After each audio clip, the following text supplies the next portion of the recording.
Bom dia a todos, nos encontramos mais uma vez para este nosso programa Bom Dia São Pedro.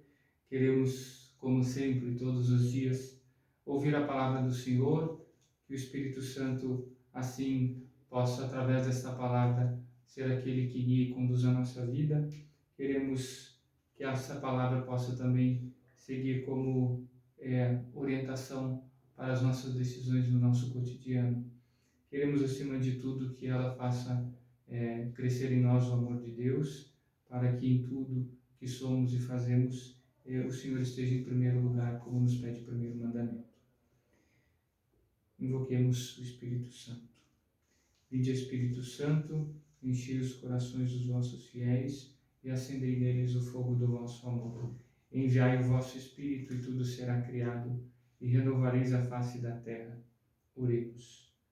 Ó Deus, que instruístes os corações dos vossos fiéis, com a luz do Espírito Santo, fazei que apreciemos retamente todas as coisas segundo o mesmo Espírito, e gozemos sempre de sua consolação. Por Cristo, Senhor nosso. Amém. O Evangelho de hoje, meus queridos irmãos e irmãs, é de Lucas, capítulo 9, versículos 18 a 22.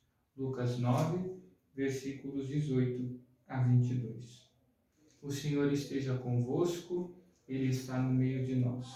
Proclamação do Evangelho de Jesus Cristo segundo Lucas. Glória a vós, Senhor. Aconteceu que Jesus estava rezando num lugar retirado, e os discípulos estavam com ele. Então Jesus perguntou-lhes: Quem diz o povo que eu sou? Eles responderam: Uns dizem que és João Batista, outros que és Elias, outros acham que és algum dos antigos profetas que ressuscitou. Mas Jesus perguntou: E vós, quem dizeis que eu sou? Pedro respondeu: O Cristo de Deus. Mas Jesus proibiu-lhes severamente que contassem isso a alguém. E acrescentou: O Filho do Homem deve sofrer muito, ser rejeitado pelos anciãos, pelos sumos sacerdotes e doutores da lei. Deve ser morto e ressuscitar no terceiro dia. Palavra da salvação. Glória a vós, Senhor.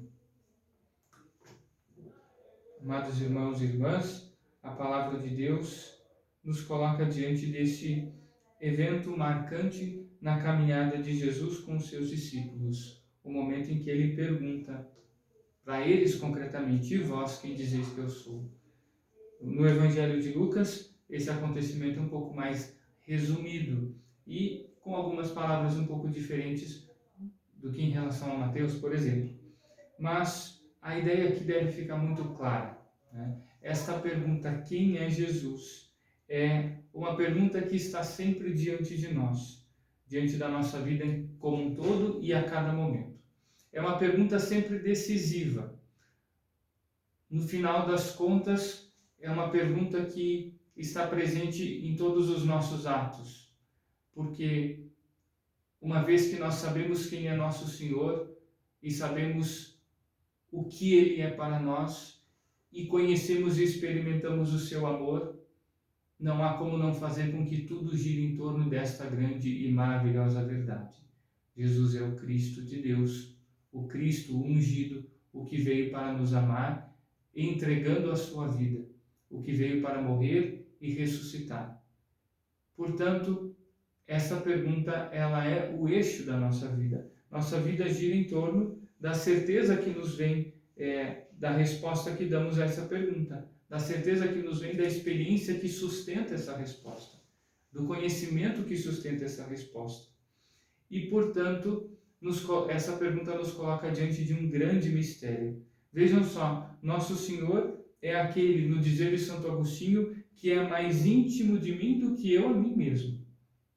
Habita no mais profundo de mim, ainda mais para nós batizados, porque como criados por Deus, temos em nós os rastros do seu amor, da sua presença, da sua perfeição, em tudo aquilo que somos, em tudo aquilo que temos. Mas como filhos de Deus pelo batismo, essa presença interior é ainda mais maravilhosamente operante, ainda mais maravilhosamente realizada, porque, tornados filhos de Deus, esse amor de Deus nos envolve ainda com maior força, com mais beleza, com mais plenitude. Então, por um lado, temos essa interioridade da presença de Deus, que nos sugere essa pergunta, ou seja, quem é Jesus? É aquele que habita dentro de mim, é aquele que está sempre comigo, que não me abandona jamais, que fala comigo, que me guia, que me ama.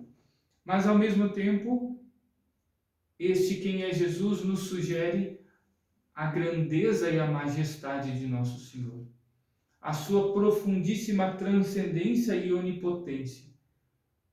Este é aquele que tem tudo em suas mãos.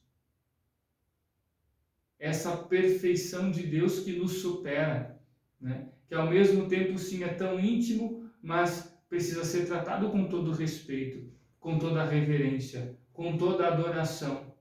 Então, essa pergunta ela nos dá como que as balizas do nosso trato com Deus, na intensidade, na frequência, no respeito, na obediência, vai justamente dando as características de como nós devemos nos colocar, de como deve ser o nosso trato com o nosso Senhor, como devemos nos colocar. Santa Teresa dizia isso de uma forma muito clara. Ela dizia que precisamos saber com quem estamos tratando. Nós não estamos falando com qualquer um, estamos falando com o nosso Senhor. E justamente isso, essa é a nossa vida. É um trato contínuo de amor com o nosso Senhor, que se estabelece na oração, mas que se espraia, se expande e permeia toda a nossa vida. E aqui é necessário, então, compreendermos um mistério desta passagem, porque, vejam, imaginemos-nos junto com os discípulos diante dessa verdade reconhecida pela boca de Pedro. Tu és o Cristo de Deus. E nosso Senhor, vamos dizer assim, como que joga um balde de água fria. Mas vocês não podem falar isso para ninguém. Por que nosso Senhor faz isso com os discípulos? Ou seja, permite que eles se coloquem diante dessa verdade, mas como que a esconde? Porque, amados irmãos e irmãs, eles ainda não tinham contemplado essa verdade no seu todo. O Cristo não é Cristo só porque estava ali naquele momento, e nem estava ali só para aquele momento. O Cristo de Deus, o Verbo encarnado, é aquele que veio para morrer e para ressuscitar. Por isso, nosso Senhor já logo explica esse mistério. E a razão, podemos dizer assim, deste guardar segredo da identidade de nosso Senhor. Porque primeiro era necessário que o Filho do Homem sofresse muito, fosse rejeitado, assim por diante, que fosse morto e que ressuscitasse ao terceiro dia. Assim também, amados irmãos e irmãs, nós precisamos, vejam só, entender os tempos e os momentos da nossa vida e da nossa caminhada de fé. Entender que não podemos ficar só na alegria do reconhecimento da grandeza de nosso Senhor, sem nos dispor a passar com Ele pela cruz para chegarmos à ressurreição. Sem, ou seja, amadurecer a nossa fé pelo conhecimento, pelas cruzes e as dificuldades que a vida, o mundo e até mesmo Deus nos permite passar. Não podemos viver na infantilidade da fé. Precisamos ser homens e mulheres maduros na fé, capazes, portanto, de testemunhá-lo com autoridade, porque justamente sabemos aquele com quem tratamos, aquele a quem entregamos a nossa vida, aquele a quem queremos escutar, aquele a quem queremos obedecer. Seguindo ainda, eu quero lhes convidar a refletir sobre um outro elemento, passando aqui um pouco para a primeira leitura. A primeira leitura nos ilumina muito nesse sentido, porque Jesus no Evangelho, quando proíbe severamente os discípulos de dizer quem ele era, na verdade, ele coloca-nos diante dessa dinâmica do tempo. Não é que não podem falar de Nosso Senhor, mas não tinha chegado o momento. E a primeira leitura nos fala justamente disso. Existe um tempo debaixo do céu para tudo, um tempo oportuno. E aqui nós contemplamos essa transcendência, sabedoria e onipotência de Deus, da qual falávamos antes. Mas justamente para nós, amados por Deus, filhos dele, que somos convidados a ter esse trato de intimidade com nosso Senhor, é necessário termos o discernimento do tempo, do momento. É necessário aprendermos em Deus, escondendo-nos nele, convivendo com ele pela vida de oração, pela prática da caridade, onde agimos com ele e nele, a ler o tempo, a discernir o lugar, o peso e a orientação de cada coisa, de cada ação, de cada escolha em cada momento. E assim, amados irmãos e irmãs, é que nós vamos entrando no mistério de Deus e vamos nos tornando seus colaboradores, seus instrumentos, seus aliados. E entender o tempo e o momento de cada coisa, segundo Deus, segundo a sua vontade, segundo os seus critérios, é justamente tornar-nos colaboradores dele. E essa sabedoria, eu diria que, por um lado, é indispensável, sempre lógico, mas se faz ainda mais necessária no tempo em que vivemos. Estamos num tempo de pandemia, onde tantas coisas ficaram suspensas, né? Onde a gente ficou com tantas dúvidas, tantas incertezas, e aqui justamente a liturgia de hoje nos convida a entender: agora é tempo de quê? Essa pergunta nós fazemos ao nosso Senhor. E essa dinâmica de tempo e de incertezas e de fraquezas e de limitações nos convida justamente a encontrarmos o nosso lugar. Entende o tempo de Deus aquele que é humilde.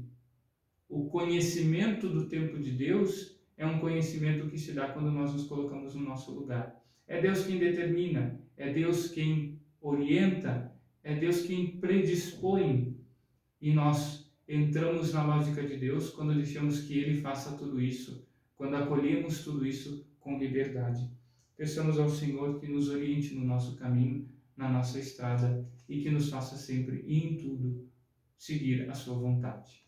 Louvado seja nosso Senhor Jesus Cristo, para sempre seja louvado. Queremos aqui mais uma vez, e como todos os dias, neste segundo momento do nosso Bom Dia São Pedro, fazer aqui a nossa ação de graças a Deus pelo dom da vida dos nossos irmãos, dos nossos paroquianos, que caminham conosco, pelos quais rezamos todos os dias, e hoje então de modo especial por causa do dom da vida. Os aniversariantes de hoje então são Ricardo Negri, Alexandro Pires de Lima, Antônio Elias de Moura, Arthur Miguel Fassbinder Barbosa, Camila Cristina Boton, Carla Cristiane Bazan Colório, Carla Rodrigues Hackenhar, Clarinda Zanardi Cardoso, Divino Alfredo da Mota Chaves, Erines Donizete Oliveira, Fabiane Ram, Felipe Bonato, Graziela Gomes, Gustavo Cardoso Munareto, Isabelle Feijó, Ivânia Mosheimer, Weimer, Giovanni Munareto, Laise Feijó, Nery Rodrigues, Patrícia Schmidt Mosquen, Paula Lira,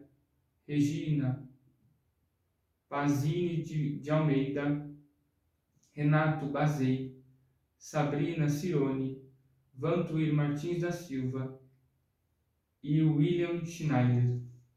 Por esses todos, queremos pedir a Deus, para esses todos, a bênção e que possam sempre compreender o mistério da vida, no mistério de Deus. E para aqueles que hoje celebram o dia feliz da união diante do altar do Senhor, dia em que se tornaram uma só carne, dia em que tiveram o mistério de sua união resumido e encerrado no mistério do amor de Cristo e da Igreja. A todos estes queremos pedir que vivam a plenitude e a santidade do dom que receberam. Os que então hoje celebram o sacramento do matrimônio, o aniversário de matrimônio, São Antônio Feliciano Cardoso e Clélia Correia Cardoso, Ederson Abenor Alves e Carla Wagner do Amaral, Ederson Antônio da Silva e Alda Lucinda Bertoldi, Francisco André Bonato e Carla Mazotti Bonato, João Batista Lix e Andréia Fattori, José Mariano Lopes e Márcia Artman Lopes, Miguel Ribeiro e Iracema Ribeiro, Nilvo Luiz Castanheira e Daniela Flores Castanheira. Por fim, Paulo Sérgio Ferreira da Silva e Roseli Cardoso da Silva. Elevemos nossa oração, nossa intercessão por estes nossos irmãos, confiando-os à Virgem Maria. Ave Maria, cheia de graça, o Senhor é convosco. Bendita sois vós entre as mulheres, e bendito é o fruto do vosso ventre, Jesus. Santa Maria, Mãe de Deus, rogai por nós, pecadores, agora e na hora de nossa morte. Amém. O Senhor esteja convosco, Ele está no meio de nós. Pela intercessão da Santíssima Virgem Maria, nossa Mãe, e de São Pedro, nosso padroeiro, desça sobre vós e vossos lares a bênção de Deus Todo-Poderoso, Pai e Filho e Espírito Santo. Amém.